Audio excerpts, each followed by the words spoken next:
Hello बच्चों। तो आज जो है हम लोग फिर से एक क्वेश्चन के ऊपर आज हम लोग बात करने वाले हैं और जो क्वेश्चन हमारा है वो हमारा सर्कल से रिलेटेड है। और ये क्वेश्चन जो है एक इम्पॉर्टेंट क्वेश्चन है जो एग्जाम्स में बहुत बार आते हैं और ये क्वेश्चन जो है वो बहुत ही इम्पॉर्टेंट है।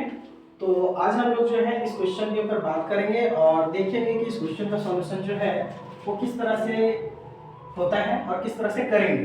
ठीक, इस क्वेश्चन का जो सॉल्यूशन है हम लोग बहुत ही इजी तरीके से करेंगे और देखेंगे कि इस क्वेश्चन का सॉल्यूशन जो है वो किस तरह से हम लोग कर सकते हैं। तो हम शुरू करते हैं। शुरू करने से पहले एक बात आपको हम ध्यान दिला दें कि इस क्वेश्चन को हम लोग एज अ थ्योरम के साथ प्रूव करेंगे, क्योंकि ये क्वेश्चन जो है वो बहुत ही आसान क्वेश्चन है और इसे हम लोग बहुत आसानी से कर सकते हैं। ठीक, तो चलिए हम लोग शुरू करते हैं। तो सबसे पहले क्वेश्चन यहाँ पे क्या पूछ रहा है हम लोग इस पे बात करते हैं। तो यहाँ पे जो इस सवाल में ये पूछा गया, क्वेश्चन में पूछा गया है कि X Y and X dash Y dash are the two parallel tangent to a circle. कह ये रहा है कि एक सर्कल है और उसके ऊपर दो टेंजेंट पैरेलल जो है टेंजेंट लाइन है। ठीक, किस पे? सर्कल पे। तो कहता है विद द सेंटर ओ, और एक सेंटर ओ है जिससे एक लाइन जो एक डायमीटर है उसके उस डायमीटर के एंडिंग पॉइंट से वो दोनों टेंजेंट लाइन को खींचा गया, ये बोला है। एंड अनदर टेंजेंट लाइन, एक दूसरा टेंजेंट लाइन है जो ए बी टेंजेंट लाइन है विद पॉइंट ऑफ कांटेक्ट सी, जो पॉइंट ऑफ कांटेक्ट सी से गुजर रहा था। पॉइंट ऑफ कांटेक्ट सी से क्या पॉइंट ऑफ कांटेक्ट क्या होता था? पॉइंट ऑफ कांटेक्ट उस पॉइंट को कहते थे जहां पे सर्कल का रेडियस ज्वाइन होता था, जहां से कोई टेंजेंट पार होता था। मतलब क्या कहना चाह रहे हैं हम लोग, जहां से ये रेडियस जिस पॉइंट पे टच कर रहा है उस पॉइंट से अगर कोई टेंजेंट गुजर जाए तो पॉइंट कहलाता था पॉइंट ऑफ कांटेक्ट। ठीक, तो आगे क्या कहता है? इंटरसेक्टिंग एट ए, मतलब बोलता है कि एक्स वाई को एक पॉइंट ए पे इंटरसेक्ट कर रहा है, तो कहता है and X dash Y dash at B, और एक्स डैश और वाई डैश को जो हमारा दूसरा टेंजेंट है उसको एट बी पे ये क्या कर रहा है? कट कर रहा है। बोलता है proof that A O B equal to 90 degree. हमें ये प्रूफ करने के लिए बोला है कि एंगल ए ओ बी जो होगा वो हमारा 90 डिग्री होगा। ये हम लोग को प्रूफ करने के लिए बोला है। ठीक, तो हम लोग शुरू करते हैं। तो यहाँ पे जो हमें बोला गया था, ये जो गिवन में दिया गया था उसे हम लोग क्या करेंगे? एज अ गिवन में हम लोग लिख देते हैं। ठीक, तो शुरू करते हैं हम लोग। तो यहाँ लिखिए, जो जो गिवन में आपको दिया गया है वो गिवन में आप लिख दीजिए। सबसे पहले गिवन में क्या दिया गया है? तो यहाँ गिवन में साथ साथ जो दिया गया है X Y and X dash Y are the two parallel tangent to a circle with the centre O, इतना जो दिया गया है उसे लिख दीजिए। ठीक, बहुत ज्यादा लिखने की आवश्यकता नहीं है। ठीक, X Y and X dash Y are two parallel tangents to a circle। ठीक, उसके बाद यहाँ पे ये दोनों टेंजेंट लाइन है एक्स वाई और एक्स डैश वाई डैश। ठीक, तो इसे हम लोग को क्या बोला है प्रूफ करने के लिए? यहाँ पे हम लोग को कंस्ट्रक्शन भी करना पड़ेगा। कंस्ट्रक्शन क्या करना पड़ेगा कि ओ से लेकर के यहाँ जो बोला था हमें क्वेश्चन में कि यहाँ बोला था पॉइंट ऑफ कांटेक्ट, यहाँ पॉइंट ऑफ कांटेक्ट, तो हम लोग यहाँ रेडियस को क्या कर देंगे? ज्वाइन कर देंगे सी पॉइंट से। ठीक, तो यहाँ पे जो हमें प्रूफ करना है टू प्रूफ लिखते हैं। टू प्रूफ हमें प्रूफ क्या करना है? एंगल ए ओ बी, ये वाला एंगल, इसे हम लोग को प्रूफ करना है 90 डिग्री। क्या प्रूफ करना है? कि ये 90 डिग्री है। ठीक, तो हम लोग कंस्ट्रक्शन में क्या कर रहे हैं? उसी को हम लोग यहाँ पे क्या किए हैं? ज्वाइन किए हैं। ठीक, उसी को हम लोग क्या कर रहे हैं?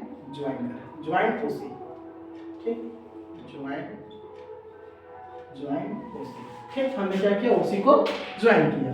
तो अब जरा अगर आप ध्यान से देखिएगा तो उसी को हम लोग ज्वाइन कर दिए हैं। तो एक काम हम लोग करेंगे यहाँ पे, इसे आसानी से प्रूफ करने के लिए हम लोग इस एंगल का नामकरण कर देंगे। जैसे यहाँ 1 कर देते हैं, ये वाला एंगल को 2 नाम देते हैं, इसको 3 और इसे हम लोग 4 नाम देते हैं। ठीक, ताकि हम लोग को पूरा एंगल का नाम ना लिखना पड़े बार बार। पी ओ ए ओ सी, इस तरह से क्या होता है, हमें टाइमिंग जो होता है ज़्यादा कंज्यूम होता है एग्जाम में, इसलिए हम लोग क्या करेंगे कि हम लोग एंगल्स को नेमिंग कर देंगे शॉर्टकट फॉर्म में 1 2 3 के फॉर्म में, ताकि हम लोग को ये आसानी से करना मतलब आसान पड़े और एग्जाम में तुरंत टाइम कंज्यूमिंग कम हो। ठीक, तो हम लोग शुरू करते हैं इसका प्रूफ। तो चलिए शुरू करते हैं। तो यहाँ पर सबसे पहले क्या है, आप एक थ्योरम पढ़े होंगे कि जब भी किसी भी सर्कल के एक्सटर्नल पॉइंट से जब भी कोई टेंजेंट लाइन खींचा जाता है तो टेंजेंट लाइन क्या होता है, हमेशा बराबर होता है। आप लोग ये पढ़े होंगे। ठीक, तो यहाँ पे जरा देखिए कि पॉइंट ए से इस सर्कल के ऊपर 2 टेंजेंट लाइन खींचे गए, एक ये और एक ये खींचा गया है। तो इसका मतलब ये है कि जो PA होगा और P मतलब CA जो होगा वो दोनों ही क्या होगा, बराबर होगा। ठीक, तो अगर बराबर है तो यहाँ कॉमन हमारा हो जा रहा है, इसका जो लाइन है OA। ठीक, ये कॉमन हो जा रहा है। ठीक, तो अब बात होता है सर ऐसा क्यों कर रहे हैं, तो सुनिए, ऐसा करने के पहले एक रीजन सुन लीजिए। हमें क्या करना है कि यहाँ पर एंगल 2 और एंगल 3 का जो सम होना चाहिए वो 90 डिग्री आना चाहिए। ठीक, तो हम लोग क्या करेंगे, सबसे पहले ये दिखाएंगे कि एंगल 1 जो है वो 2 के बराबर है और 4 जो है वो 3 के बराबर है। ठीक, और हम लोग ये जानते हैं कि POQ एक डायमीटर है, मतलब एक स्ट्रेट लाइन है, इसलिए इस लाइन का जो एंगल होगा वो हमारा 180 डिग्री होगा। तो अगर 180 डिग्री होगा तो एंगल 1, एंगल 2, एंगल 3 और एंगल 4 का जो सम होगा वो 180 डिग्री होगा। तो अगर इन सभी का सम अगर 180 डिग्री करेंगे तो 1 + 2 + 3 + 4 180 डिग्री आएगा। तो हम लोग एंगल 1 के जगह पे 2 पुट कर सकते हैं और एंगल 4 के जगह पे 3 पुट कर देंगे। तो हमारा क्या होगा, एंगल 2 टाइम्स आ जाएगा और 3 जो है 2 टाइम्स आ जाएगा।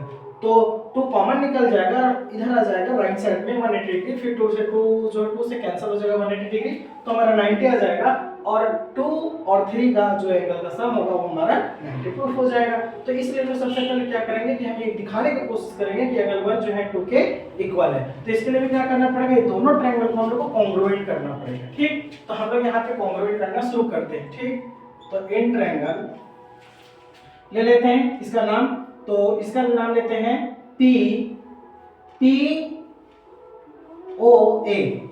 ठीक, ये ऐसे भी ले सकते हैं PAO, तो यहाँ ले लेते हैं PAO एंड ट्रायंगल, यहाँ से लीजिए, सॉरी यहाँ पे COA। ठीक, COO, इसका नाम ऐसे कर दीजिए कैसे, CAO। ठीक, तो चलिए देखते हैं आगे। तो यहाँ पर जो जो हमारा मिल रहा है, तो सबसे पहले यहाँ मिल रहा है कि सर PA जो है मतलब AP जो है वो बराबर है AC का, तो यहाँ लिख दीजिए कि सर AP जो है वो हमारा बराबर है AC का। ठीक, दूसरा कि ये हमारा OA कॉमन है, तो यहाँ पर ये कहाँ से हो गया, फ्रॉम, यहाँ लिख दीजिए चूंकि टेंजेंट ड्रॉ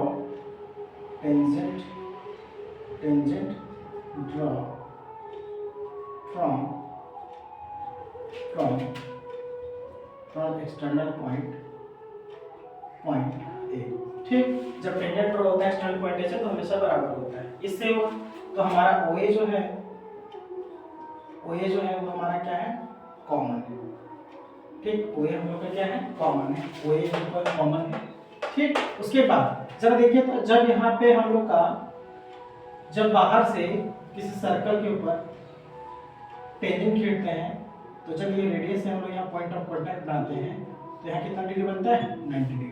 ठीक, तो यहाँ से जब ये खींचेगा तो यहाँ 90 डिग्री बनेगा और यहाँ एक पॉइंट से P पे मिलाएगा तो 90 डिग्री बनेगा। ठीक, तो हम लोग यहाँ बोल सकते हैं कि एंगल जो है OPA, एंगल OPA और यहाँ जो है एंगल OCA, ये जो है हमारा 90 डिग्री।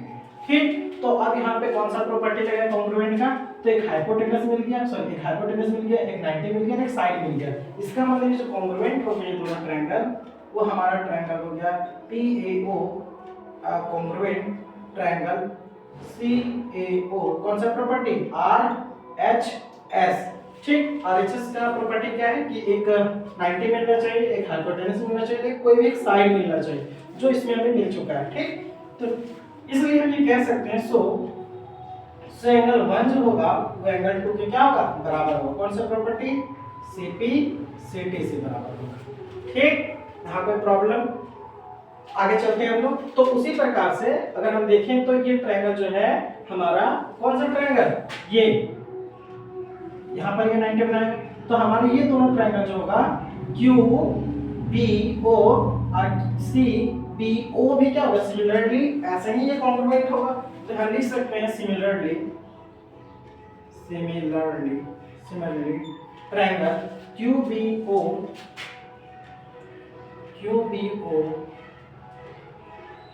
कॉन्ग्रुएंट है BCO के, कौन सा प्रॉपर्टी से, RHS से। तो फिर से यहाँ एंगल जो होगा, एंगल 3 किसके बराबर हो जाएगा, 4 के बराबर हो जाएगा। एंगल 3 इक्वल टू 4 के बराबर हो जाएगा। कौन से प्रॉपर्टी, तो CP CT से। अब यहाँ पे आता है हम लोग का फाइनल सॉल्यूशन की ओर बढ़ते हैं। यहाँ पे ये कॉन्ग्रुएंट कर चुके हैं। तो अभी आपको बताए थे कि POQ जो है स्ट्रेट लाइन है, तो यहाँ लिखिए या देयरफॉर या फिर जो भी लिखना नाम लिख रहे हैं, तो यहाँ लिखिए कि POQ इज डायमीटर, लिखिए स्ट्रेट लाइन लिखिए, इज डायमीटर हम लिख रहे, इज डायमीटर। ठीक, अगर ये डायमीटर है इसका मतलब POQ जो होगा एंगल, इसलिए एंगल जो होगा POQ वो होगा 180 डिग्री। ठीक, तो इसे हम लोग 4 पार्ट बांटे, angle 1 plus angle 2 plus angle 3 plus angle 4। तो यहाँ लिखिए angle 1 plus angle 2 plus angle 3 plus angle 4 बराबर व्हाट, 180 डिग्री। ठीक, तो अभी आपको बताया था कि 2 की जगह पे 1 रिप्लेस कर सकते हैं, 1 की जगह पे 2 रिप्लेस करते हैं, क्योंकि हम लोग यहाँ पे कॉन्ग्रुएंट का रूल का प्रयोग किए थे और दोनों ट्रायंगल का कॉन्ग्रुएंट किए। तो एंगल 1 जो था किसके बराबर हो गया, 2 के बराबर। तो एंगल 1 जब 2 के बराबर हो गया तो हम इस 1 की जगह पे क्या रख सकते हैं, 2 रख सकते हैं। ठीक, क्या रख सकते हैं, 2। तो ये 2, और इस एंगल 4 की जगह पे क्या रख सकते हैं, 3 रख सकते हैं। क्यों रख सकते हैं, क्योंकि यहाँ पे हम लोग प्रूफ किए हैं। ठीक, तो एक काम कीजिए, यहाँ पे आप मान लीजिए समीकरण मतलब इक्वेशन फर्स्ट और इक्वेशन सेकंड। ठीक, तो ये हो गया 180। आखिर ये प्रूफ कहाँ से किया, यहाँ लिख दीजिएगा from equation first and second से। ये हमने कहाँ से लिखा है, ऐसा इक्वेशन फर्स्ट और सेकंड से लिखा। तो अब दोनों का ये जो दोनों है 1 2, ये दोनों हमारा सम, ये दोनों का जो वैल्यू होगा वो दोनों को जोड़ देते हैं। तो एंगल 3 जो 2 टाइम्स आ जाएगा, एंगल 2 भी 2 टाइम्स आएगा। तो यहाँ क्या करते हैं, ये एंगल 2 टाइम्स हो गया और एंगल 3 भी जो हो गया वो 2 टाइम्स हो गया। तो आ गया ये 180 डिग्री। यहाँ से 2 कॉमन ले लीजिए। ठीक, तो एंगल 2 एंगल 3 बराबर 180 डिग्री। तो ये 2 से 2 कैंसिल हो गया, मतलब 2 से ये 180 कैंसिल हो गया, कितना आ गया 90। और एंगल 2 और 3, एंगल 2 और 3 को हम लोग लिख सकते हैं AOB।